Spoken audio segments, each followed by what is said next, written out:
it was just bad. It was just messy. It was just embarrassing.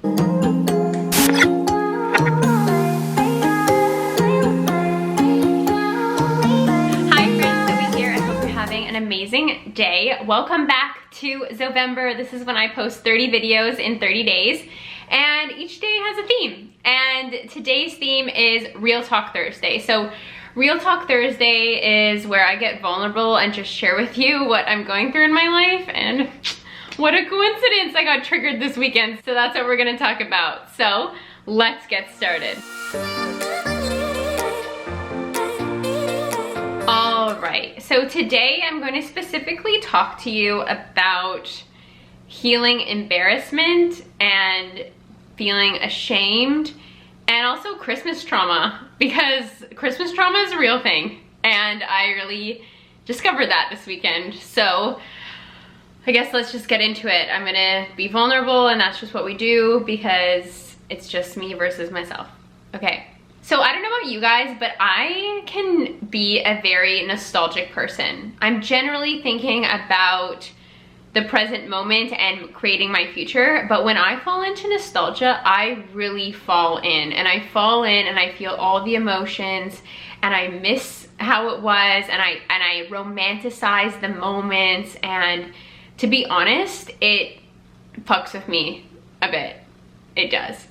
And so naturally, as Christmas time is rolling around, like it's rolling around now, and yes, Christmas looks very different this year than it looks other years, but I started to find myself thinking about Christmases before, and specifically what I was up to last year at this time. And I felt very hopeful, I felt very happy, and yeah, I had feelings for someone, and yeah, we're just gonna get into it. Okay, and what I noticed was that I had heard Christmas music come on for the first time in like a year, and I remembered where I was at last Christmas time and how I felt last Christmas time, and I got really sad. I got really sad to the point of, like, I heard these songs and I felt it in my heart, and I was thinking about these things, and I was feeling all nostalgic, and I started to cry. And I'm like, why am I so upset about Christmas? Like, what's going on here? And as you guys know, I've been quite open with my healing journey. Like, I've been crying quite a bit this month, but I've gone through a little spurt where I wasn't crying for like a week. And so when the tears came again, I'm like, okay, well, let's explore this. Why are you feeling so upset about Christmas? What's the theme? Like, why are you being so triggered right now, thinking back and falling into nostalgia of last year? And I decided to feel all my emotions, right? I allowed them to come up and allowed them to show me what this was about. And what I was grieving again was hope. Like I told you guys earlier in a Real Talk Thursday, where I was talking about something about relationships and lost hope and healing the lost hope, and I felt into that again. I've always been such a hopeful, optimistic person, and I've always loved love, and Christmas is a celebration of love, so much love. And we see all these movies, we hear all this music, and it's all about love. And I realized that I've always loved love, and I've always hoped for a perfect Christmas, let's say. And when I was younger, my Christmases were always amazing. I'll tell you kind of the pattern anyways. So on Christmas Eve, my dad would get us a pair of pajamas, and we would be able to open that present on Christmas Eve, and we would wear those pajamas, and we would watch Christmas movies, we would go to sleep, we would wake up, we would have Christmas at my dad's house, then we would go to my bestie house with all my cousins and have brunch and open presents, and it was so much fun. And it was always so much Christmas joy, the perfect Christmas, until it was time to see my mom. And here's what the pattern is that I would always have to work up the courage to ask my mom not to drink on Christmas, or to not smoke on Christmas. Like, I would always ask, like, Mom, all I want for Christmas is for you to stop drinking, or all I want is for you to stop smoking. And I would ask her these things, and she would always get mad. And so that's why I'm saying it always took a lot of courage to ask her to not drink, because in my soul, in my heart, all I wanted was a perfect Christmas. And I knew that if my mom was drinking, that it was destined for disaster in some way. My Christmas dreams would not come true. My Christmas hopes would not come true. And what always ended up happening was that my mom would like drink to get a rise out of me, or she would do these, it was just torture. It was just pure disappointment. She would get drunk, she would make a scene, she would yell at me, or say stupid things like, oh, you and your perfect father, and you know, just, it was bad. It was bad. And I remember feeling so embarrassed by her, because we would be at a family dinner at my other grandparents' house, her parents' house, and there would be other people there most of the time, and she would cause a scene. She would embarrass me at the Christmas table, or she would get drunk, or even one time I remember we were at a restaurant and she got absolutely wasted. And I remember that there was other students that we actually went to school with, because I grew up in a small town, and so everyone knew each other. And there was someone who was close to my age and someone who was close to my brother's age, another pair of siblings who were at a table that was like across the restaurant from us. And I remember feeling so embarrassed because my mom got wasted, made a scene, was like, got up and started yelling at me in the restaurant, and it was just bad. It was just messy. It was just embarrassing. And it was like, it was just this pattern. And it is this pattern. And I think sometimes when we bring these things to the surface, it's confronting. And look, now I'm gonna start crying again, because every Christmas now, like, I desire a loving partnership in my life, and I know that's something that will come one day. But it's like every Christmas rolls around and I'm just like, maybe next year I'll have figured it out. Maybe next year I'll have somebody. And I don't right now.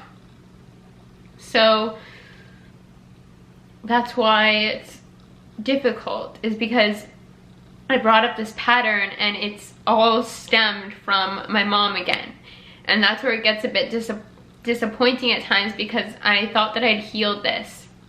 But no, there are different levels to it, because now I'm healing the embarrassment that I felt as a child, because all I hoped for was a perfect Christmas. I hoped that my mom wouldn't drink. I hoped that maybe she could just pull it together for one day so I could just have a Christmas like they had in the movies.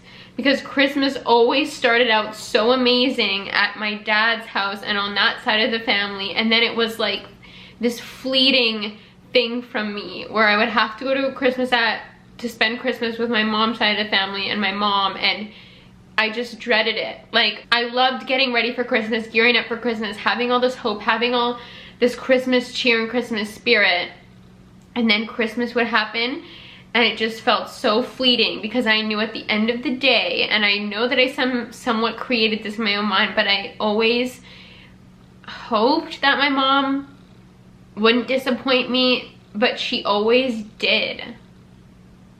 So this theme of Christmas that it's brought up for me is that, one, amazing Christmas joy followed by disappointment. And that's something that I experienced last year through someone else, was like perfect Christmas joy and then disappointment. And that's the theme there. And there's also this theme around Christmas and desiring for me to have it figured out, is that I love love. I love love. I love Christmas movies. I love all of that. I love love so much. But there are these ways in which I tend to feel, and I know this is just a story, is that Love doesn't love me back. I love love so much. But love doesn't love me back. So I've just pulled out 2 narratives for you guys. And I know I'm not the only one out there who has Christmas trauma, because I didn't even really realize I had Christmas trauma until this weekend, and I heard some fucking Mariah Carey song and I was like, whoa, I'm like shuddering. I wasn't ready for all the Christmas tunes, you know? And yeah, sorry, now I'm just getting real again, and I'm probably gonna have to go pretty quick here.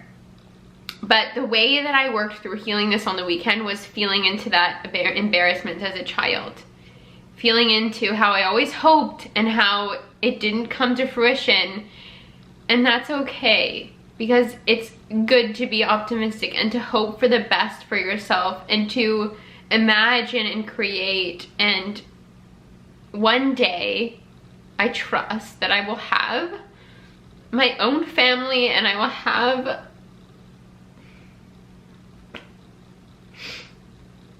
a perfect Christmas. I will one day. I don't have to be disappointed is what I'm saying. Christmas doesn't have to be disappointing. I should go. I should go. I'm sorry, you guys, but I hope that this video maybe brought some awareness to you about patterns and looking and feeling into things when you become triggered, because the more that you acknowledge them when they show up initially, maybe you hear a song and it sparks something, or maybe you get a trigger of some kind, and if you have a moment to yourself, just feel into it. And I'm telling you, like, embarrassment and feeling ashamed, it's not a comfortable thing to heal. It's not. And I talked to you about that earlier this month. I healed some shame. But we heal all this stuff as like young adults or whoever we are, so that we don't have to carry around the baggage anymore. If you haven't had children yet, or you haven't had a family yet, you're doing this for all your future kids, because if you can let go of like all your baggage before you have children, then they're not gonna have, I mean, everyone's gonna get baggage because it's life and that's what happens, but at least they won't have this ancestral stuff that's just chilling. Anyways, I am gonna go now, but I love you guys so much, and thanks for listening. And please just let me know if this brought you any awarenesses, because we can help each other in the comments. If there's other narratives that you can pull out from yourself, and if you are feeling not so good right now around the holidays, just know that I love you, and know that you are loved, and God has not forgotten about you. The universe has not forgotten about you. Your time and your love and all the Christmas joy, it will come for you. So, love you.